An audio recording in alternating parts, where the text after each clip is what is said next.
खुलुमबाय गोजोन फुंबिलिनि बयनिसिमबो गाहाम हामलायनायखौ जासिहरग्रोनाय थाबाय।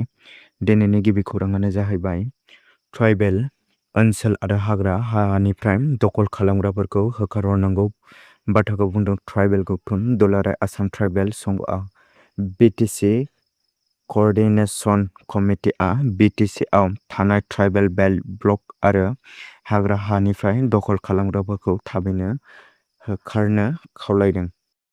खौरांनिफ्राय मिथिनाय बादिब्ला बाक्सा सोलोंथाइ बिफाना फोरोंगिरिफोरा थाखो खथायाव मबाइल फन बाहायनायखौ बन्द' खालामबाय। मिथिनाय बादिब्ला बाक्सा डिअ'आ थाखो खथायाव मबाइल बाहायनायनि हेंथायै गोख्रों बिथोन होदों। फोरोंगिरिफोरा गनायथि लानानैसो थाखो खथायाव मबाइल फनखौ बाहायनो हागोन आरो आयेनखौ सिफायोब्ला सोलोंथाइ बिफाना आयेननि राहा लागोन।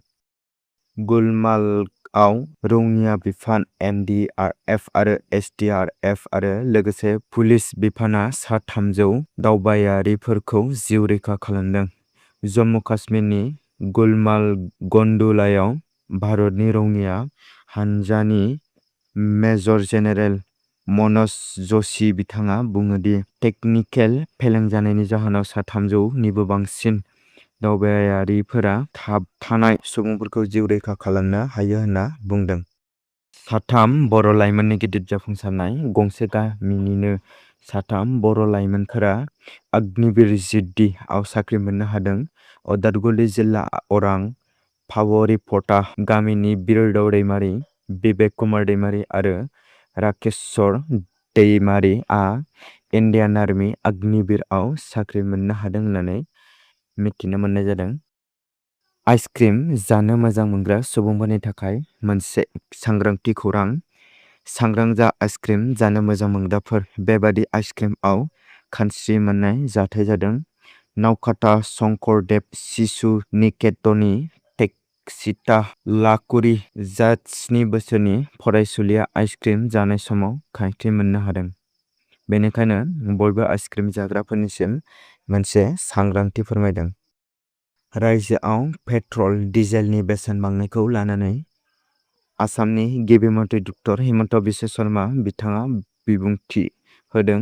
पेट्रल डिजेलनि बेसेन बांनायनि थाखाय गिनो नाङा। दावहा बन्द जायोब्लानो लासै लासै पेट्रल डिजेलनि बेसेना खमायगोन होननानै बुंदों आसामनि गिबि मन्थ्रि डक्टर हिमन्त बिश्व शर्मा बिथाङा। क'क्राझार जिल्ला बिसमुरि पुलिस आउटप'स्टनि बेन्दोङाव थानाय सेलेखा माइनाव नोगोरनि 2013 मायथाइयाव भारतआरि रौनिया हानजानि आखायाव जिउ खोमानांनाय एनडिएफनि दावहारु मुंख्लं अरुण बसुमतारी, जायखौ ब्लाउपानि होननानैबो मिथियोमोन, बिथांनि फंबाय सानसोरां बसुमतारीआव गावनि गोब्राब नाजानायनि गेजेरजों भारतारि रौनिया हानजानि अग्निवीरआव सायख'जाबाय।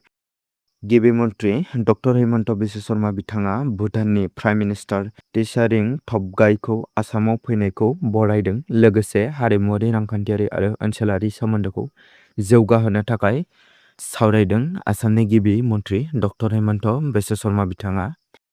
रौता पुलिसआ गान्जानि हेंथायै सेबनायाव सासे सुबुंखौ बाइकजों लोगोसे गान्जा हमनो हादोंमोन, नाथाय सासे सुबुङा खारखोमालाङो होनना सलुंनिफ्राय मिथिनो मोननाय जादों।